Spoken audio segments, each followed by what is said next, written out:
Leonard Falcone is still a legend in East Lansing. There, he is of course still remembered as a pioneering euphonium artist. Those who heard him live still talk of his ability to deliver perfect performances with an electrifying punch. He never missed, they say. As his archives confirm, many could not help but write to him in praises following his many solo performances. Whether Falcone was presenting clinics around the nation or inspiring the next generation in the public schools of his own backyard across the Mitten and Midwest, he was always praised for his accuracy, dazzling technique, and singing bel canto style. And to our benefit, his musicianship as a soloist is documented through his multiple acclaimed recordings. Recordings that had far reaches, including one that made its way to California, where a junior high tubist named Roger Bobo found them in his band room amongst his music teacher's collection. His recordings also reached a very musical household in Dixon, Illinois, where Brian Bowman first heard Leonard Falcone upon his father bringing home the Volume 1 recording early in his high school years. I asked Dr. Bowman about his involvement with Falcone, and he wrote me just last week saying, "I remember getting all the music for the solos that were on the album and picked Clark's From the Shores of the Mighty Pacific for my contest solo my sophomore year." During Bowman's junior year, in the spring, the Michigan State Band came to his hometown, and the Bowman household hosted the Euphonium section, a member of which was Jeff Price, who would become a member of the U.S. Marine Band. Dr. Bowman recalled them telling him that one of Falcone's favorite sayings in lessons was, "Just not professional enough." To this day, Dr. Bowman lists Falcone among his great influences, noting especially his fiery technique, his style, and articulation. I have seen in person tears of joy well up in many of his former students' eyes as they recall their studies and time shared with this great man. Indeed, many of his former students, like Earl Lauder, Roger Berend, and Marty Erickson, went on to be movers and shakers in the low brass world. Countless others ended up in top professional performance or teaching positions around the nation. Still, in East Lansing, there is more to the name Falcone than the baritone. I learned this when I taught my first low brass methods class as a graduate student at Michigan State in the fall of 2014. I typically would start each class with a short recording of different artists, a mix of new and historic figures, to see where the profession was going and to show them how it got there. When I got to Falcone, well into the semester, my 8 a.m. Monday morning students suddenly perked up with the natural excitement of recognition. Some of them even began telling me about him in regards to his contributions to the field of music education and band. It was at that moment that I realized that East Lansing is still very much Leonard Falcone's town. Outside of East Lansing, we remember him today mostly for his contributions to the world of euphonium. But his archives reveal there is much more to his story. Please join me now as we take a walk through Leonard Falcone's archives, held on the campus of Michigan State University, to provide a deeper glimpse into his life's opus. I'll share with you some of the many outstanding documents found amongst the thousands that are carefully organized and held at MSU, a collection of documents spanning from 1916 to 1985. For what it's worth, the MSU Archives website lists the physical description of its Leonard Falcone papers as 30.6 cubic feet. Here's an example of just a few. Anyone who spends time researching something of great interest to them knows of the excitement that builds when you find something of great importance and relevance. I remember that excitement as I walked into the MSU Archives for the first time. Little did I know that I was standing at the base of a mountain. The objectives of this presentation are as follows. to present a visually impacting chronological presentation of the Leonard Falcone archives. To capture the multifaceted impact that Leonard Falcone had as a soloist, band director, and music educator. To specifically discuss his developmental years as he became a prominent euphonium soloist and nationally known band director. To present his legacy as the narrative of his life and series of accomplishments in the fields of instrumental education and applied teaching. Falcone came to America carrying his valved trombone with him in 1915. By 1917, he had won a violin in a street fair and began teaching himself how to play. Eventually, he would begin taking lessons with a local musician who would encourage him to begin studying at the University Music School in Ann Arbor, what was to become the University of Michigan School of Music. Here he is in a picture dated 1917, at 18 years old. This program features Falcone performing on a student's recital dated February 2nd, 1921. It must have been one of his very first solo performances on the violin. And here is a concert from the Supervisors Orchestra of the University School of Music from June of 1927, mere weeks before Falcone would assume the role as Michigan State's band director. Note that Joe Maddie is the director listed. Maddie would go on to start the National Music Camp in the following year, 1928, a camp that is today known as Interlochen Center for the Arts. Maddie must have been deep into its planning stages at the time of this concert. This concert is also special as it features both Falcone brothers, with Nicholas soloing on the Weber Concertino for clarinet, and Leonard conducting Grieg's The Last Spring from his two elegiac melodies, Opus 34.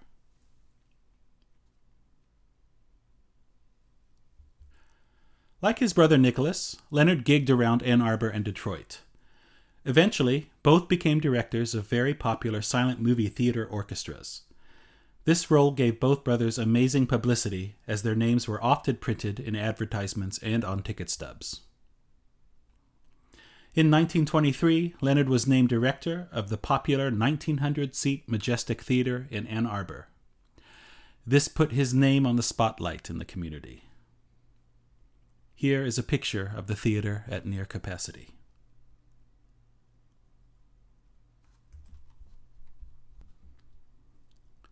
This is Leonard Falcone's graduate recital from the University of Michigan, May 28, 1926. He would graduate with an artist diploma. In August of 1927, Falcone was named as the band director of what was then called the Michigan State College of Agriculture and Applied Science. This is an article in the Lansing State Journal published on September 16, 1927, announcing new hires in the music building. Its opening states that music will be made a significant part of college life.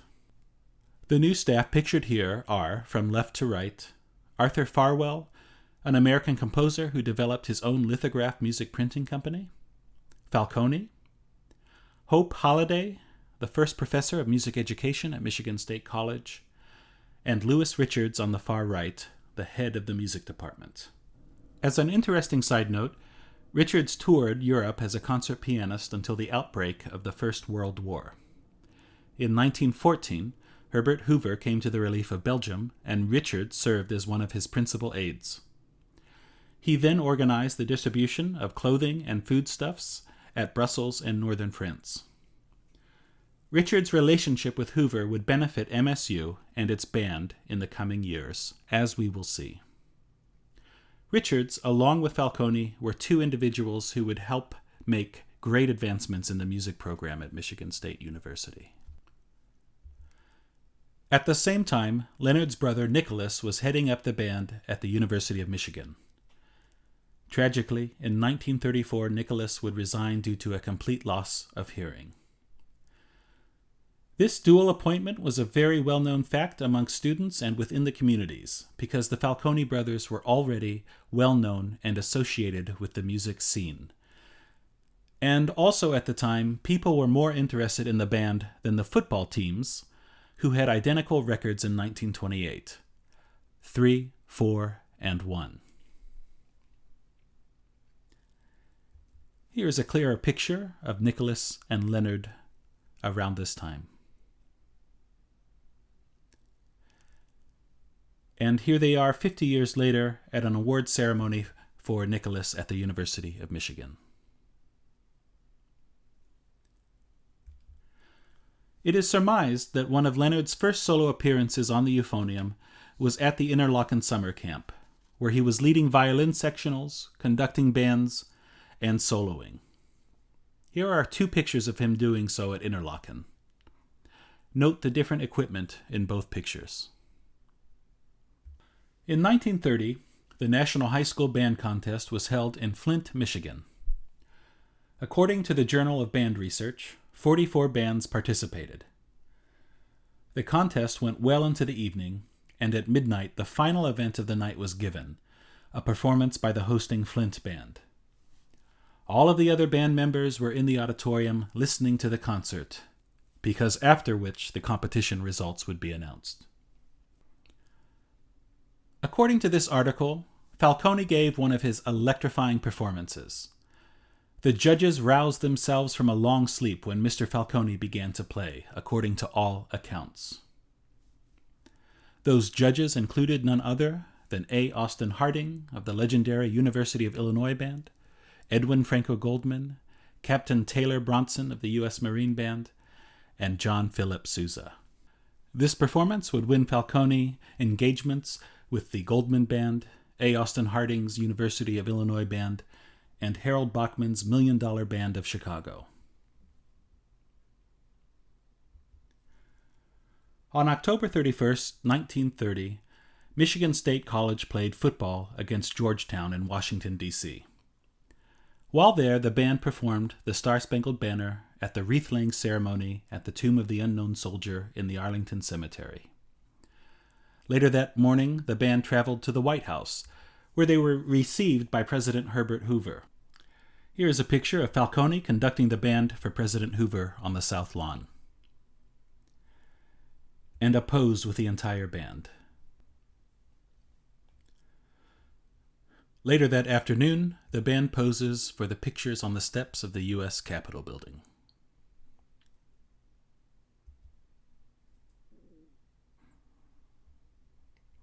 Also in 1930, Falcone incorporated a tradition from his days in the fine Italian band of his hometown.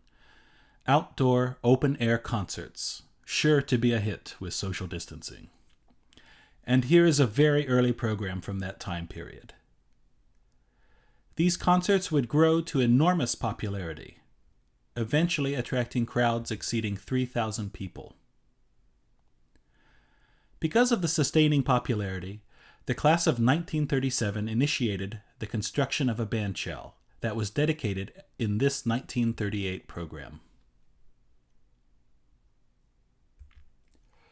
Unfortunately, the bandshell was eventually torn down as the university expanded to make way for new buildings. I'm told you never asked Dr. Falcone about this. In 1939, the world found itself in its Second Great War. After the United States became involved, Falcone temporarily resigned from his Michigan State post and enlisted. He served from September 23, 1942 to June 2, 1943. As an interesting side note, in Falcone's absence, Dale Harris stepped in to assume the roles while he was gone. Dale Harris was a local band director who led a fantastic music program at Pontiac High School.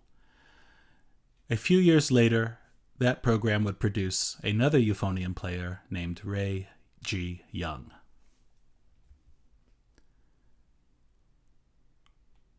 After the war, Falcone found that the universities were gutted, with many of the male students that made up his band now serving overseas. In this 1946 article, Falcone states that we only had 30 people returning in the marching band. Quoting Falcone, "We are worst off in the noise section. We have no baritone players on hand and need at least 4. Years later, in a 1969 interview at the Midwest Clinic in Chicago, The interviewer, only identified as McCarroll, asked Falcone about his band program and the influence of World War II. Falcone responds by saying, "The decrease in manpower during the war gave us a chance to bring the girls into our bands." He goes on to say, "After World War II, we finally changed the military uniform to a regular band uniform, and we had girls in the band. We found a great deal of fine talent among the co-eds. During the war, we had a band of about 40. At least 2/3 of them were girls. When the GIs came back after the war, the membership simply increased. We still kept the girls." I find this statement very endearing for a variety of reasons. First of all, Falcone's phrasing. He says, "This gave us a chance to bring the girls into our bands." He didn't say we had to.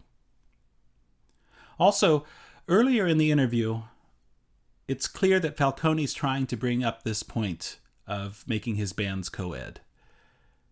Several times in the interview, he tries to work it in, and for whatever reason, the interview takes a little distraction, and it takes him a while to get to this point.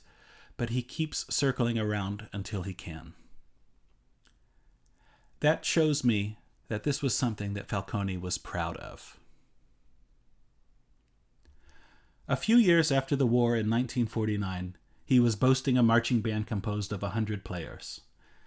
It would take a few more years for the Spartan marching band to welcome co-eds, but it was a trend set in motion and there was no going back. It appeared now all was back on course and set at MSU for a rebirth that would flourish to greater heights than ever before.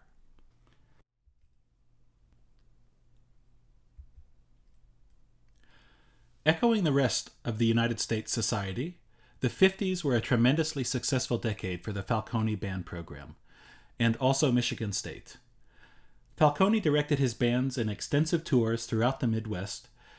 His marching band performed in 2 Rose Bowl parades, putting it on the national spotlight, and the concert band made several highly praised performances at major national conferences.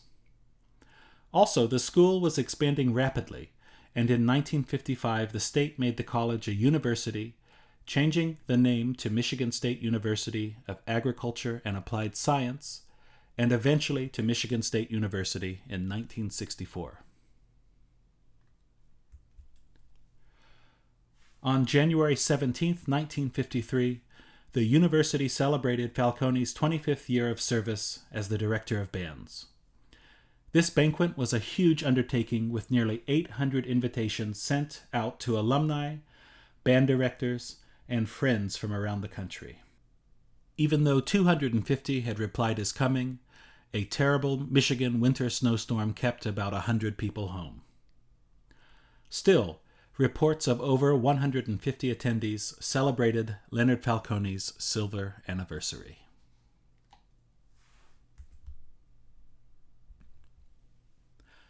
Congratulations came in from all over the country. In a moment, we'll take a look at a few that stand out. I might suggest, if you have the opportunity on future viewings, to pause the video and read through these letters. I think you will enjoy them. Unfortunately, we do not have the time to do that today. Here is a letter from John Hanna, the president of the university, and from the mayor of Lansing and East Lansing, famed band director and arranger Ray Dvorak,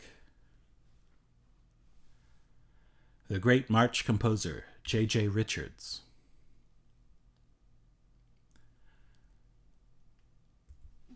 Edwin Franco Goldman. What a signature. This telegram comes from George Landers, a very influential Iowan band director.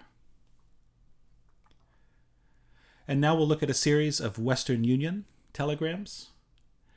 This one comes from John Aiuli, a trumpet alumni of Michigan State, who performed with the Met, the New York Philharmonic, the Detroit Symphony, and eventually with the Atlanta Symphony, where he became the assistant conductor.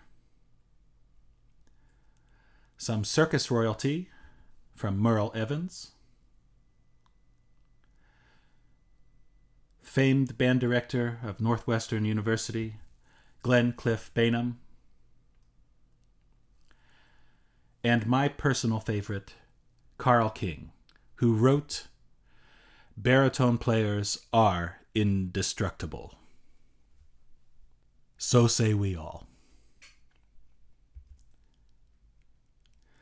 In 1956, Michigan State traveled to Pasadena, California, to support the Spartan football team. This 12-day tour, sponsored entirely by Oldsmobile, had performances and stops in Denver, Chicago, Las Vegas, Pasadena, Tucson, Dallas, and St. Louis. It also included a performance on The Bob Crosby Show in Los Angeles, a TV show broadcast around the nation to about 150 stations. This gave the MSU music program a national reputation overnight, all under the direction of Dr. Falcone. Looking through the personnel list, we can find several names of interest. One is Byron Autry, who would eventually go on to become the professor of trumpet at Michigan State. And another of note, especially to this community, is Earl Lauder. And I always hesitate to point out these names because invariably I will have missed someone. My sincere apologies if and when I do. But Falcone was not just busy with the marching band during this period. Here is a 1961 MSU concert band tour. That spring, the band performed 11 times. As best I can tell, Falcone did this every spring, starting in the 1950s all the way through the 60s at his retirement, surely as a recruitment opportunity for his ensembles. The band performed all over the Midwest. I found them performing in New York, Ohio, Pennsylvania, Illinois, Indiana, and of course in Michigan. Here's the following year's schedule.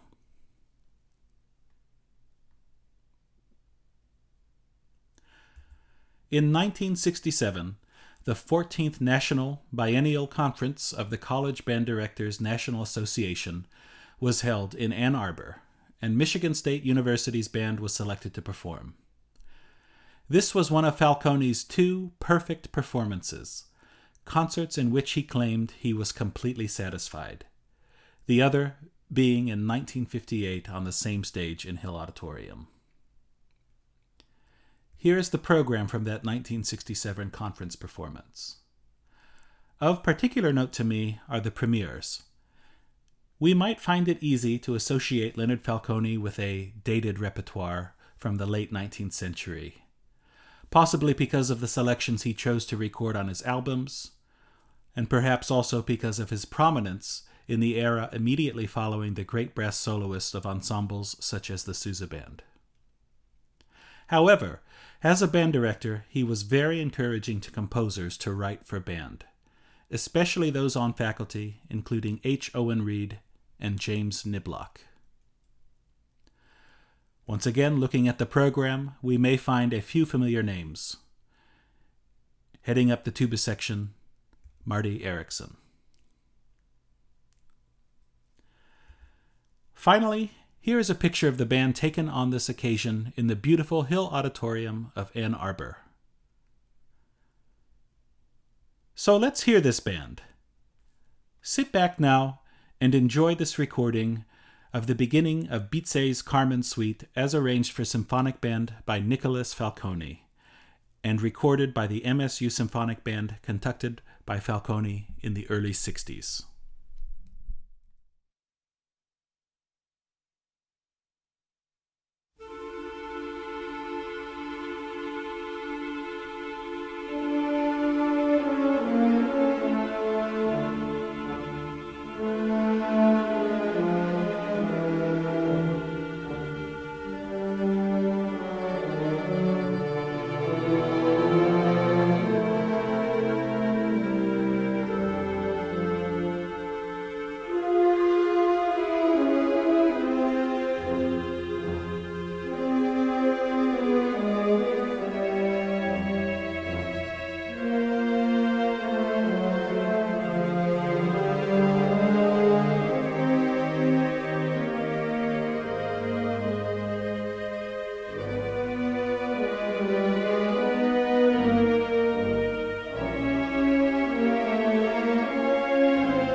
I've been told you can tell a good band when you don't miss the strings.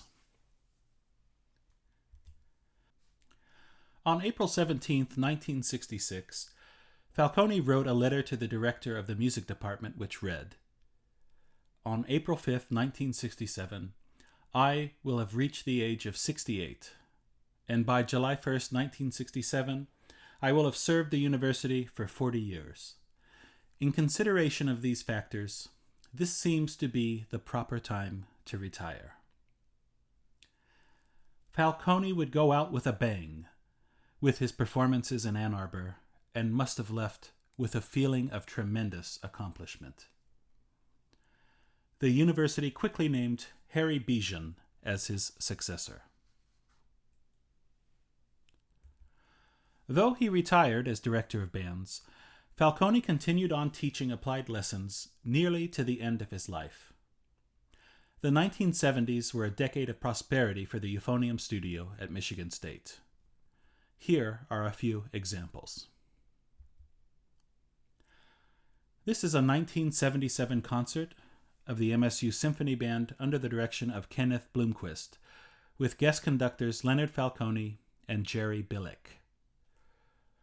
Falcone conducted the band in the Barat Andante and Allegro, featuring the entire Euphonium section playing in unison, the Stars and Stripes Forever March, and the overture to Verdi's Sicilian Vespers.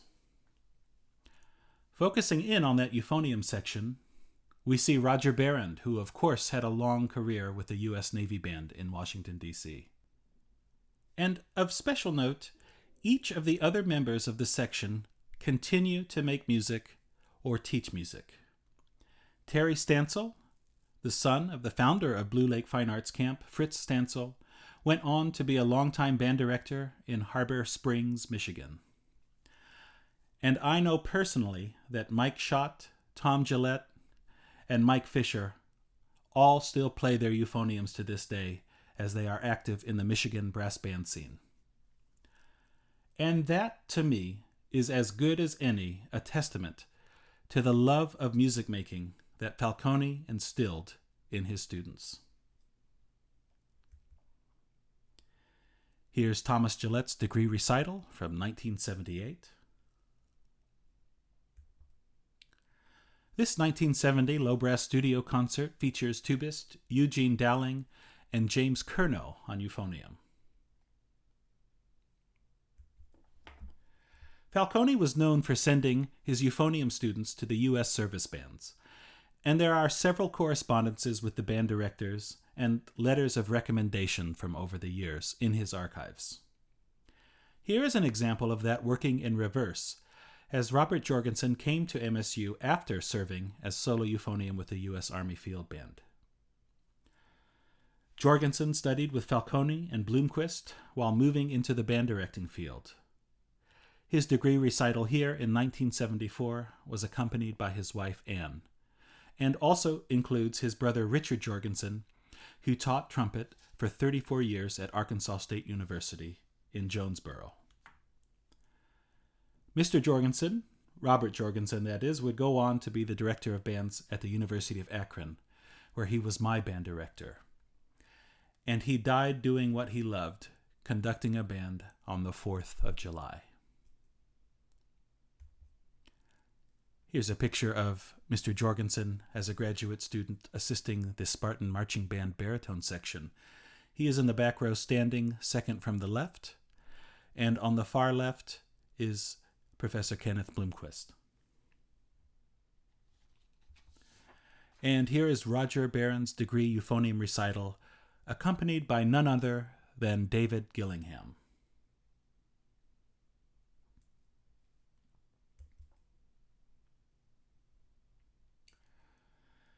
Falcone the man was revered by his colleagues and students alike. He was respected as an authority in music, but was admired for his kind, understanding, and modest soul. I wanted to play this speech that took place in East Lansing 1 month after Falcone was inducted into the National Band Association's Hall of Fame of Distinguished Band Conductors. After a warm introduction by Kenneth Bloomquist, Falcone is welcomed in his hometown, where he gives this warm speech, highlighting some of the more endearing qualities of his personality.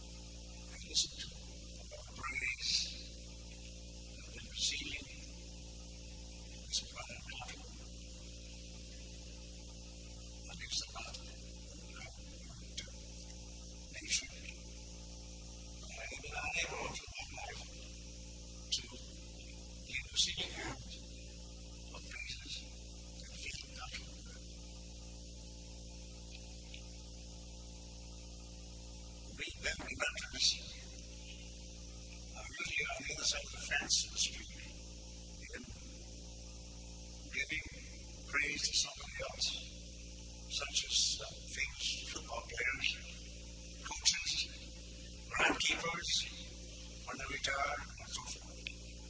We're not accustomed to receiving ourselves. However, I become to be that bit and feel very proud of this very high honor. As Professor Lewis told you about the induction ceremony from State University, from State Alabama, on today, it was a very moving experience for me, especially because it was done in a very dignified and appropriate manner. And I was very fortunate to have Professor Lewis to be my presenters and all. He made a very eloquent speech in which he gave the resume of my musical career. I should be very grateful to Dr. Lewis for what he's done for me. When I'm up here, I want to express my thanks and appreciation for the cooperation I received from the members of this very fine band. I've enjoyed working with them very, very much. I want to go on and I much appreciate their cooperation. And last but not least, I would like to say that I will be forever grateful to the officials and the members of the Michigan State University Alumni Band, which initiated my candidacy for the poetry and pursuant to the end to my election. I want to thank you so much. I'll never forget what you've done for me. Also, I appreciate the people who come to this house and be with us tonight. So thank you very much, everybody.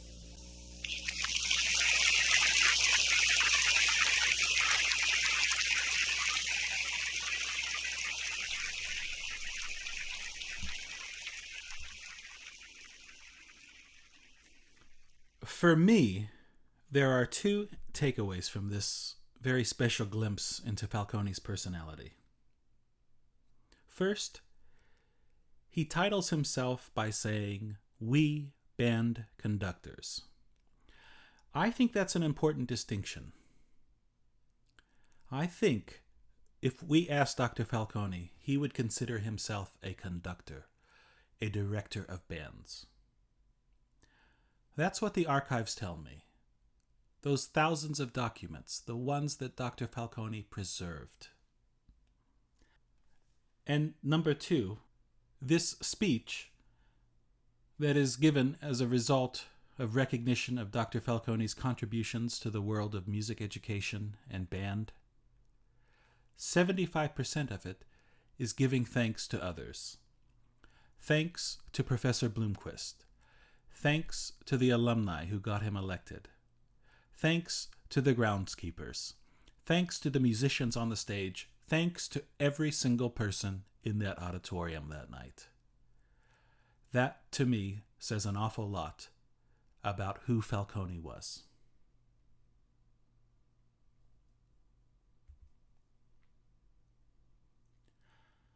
On May 2nd, 1985, Leonard Falcone passed away in a care facility in Dimondale, Michigan, a small town just southwest of Lansing. And the torch was finally passed. All who were influenced by this man have ensured that his legacy continues in what is one of the most beautiful tributes a person could ever ask for.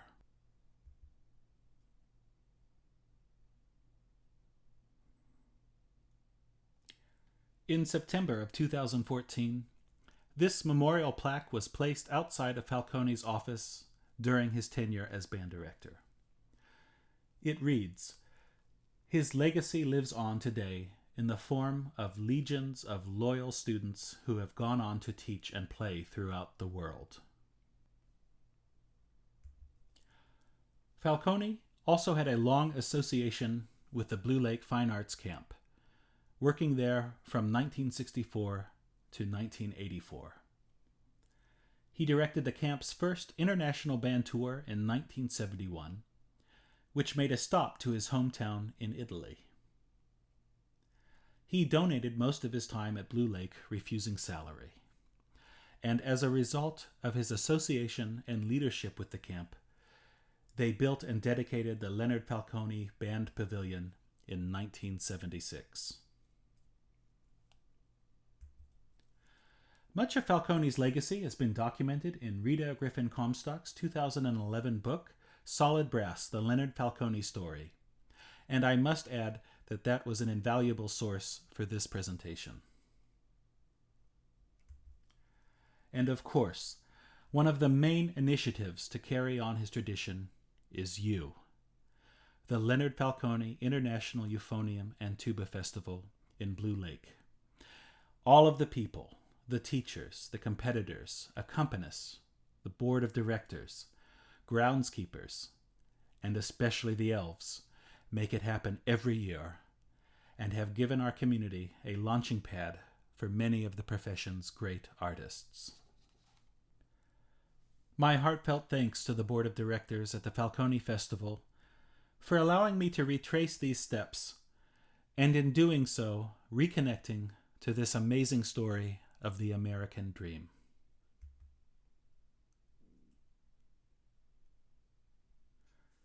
In closing, I would like to read an excerpt from a letter written in 1977 by Bill Moffett, an innovator in the marching band world who was the assistant band director at Michigan State from 1960 to 1969. He wrote this letter in support of Falcone's honorary doctorate, which was awarded in 1978. Here he writes, "Leonard Falcone is one of those rare human beings who dedicates his life to others, and who serves as a living example of what each of us hopes to accomplish in our own lifetimes. First of all, he is a great human being with compassion for others, with a love of beauty in life as well as in music, with the ability to inspire others to achieve at their capacity, with leadership in the profession that is known and respected throughout the world, and with the physical and mental energy to maintain his contribution to the university and to music at a rate that would exhaust most of his colleagues. He is a giant amongst men. He is a giant among musicians. He is a giant among teachers."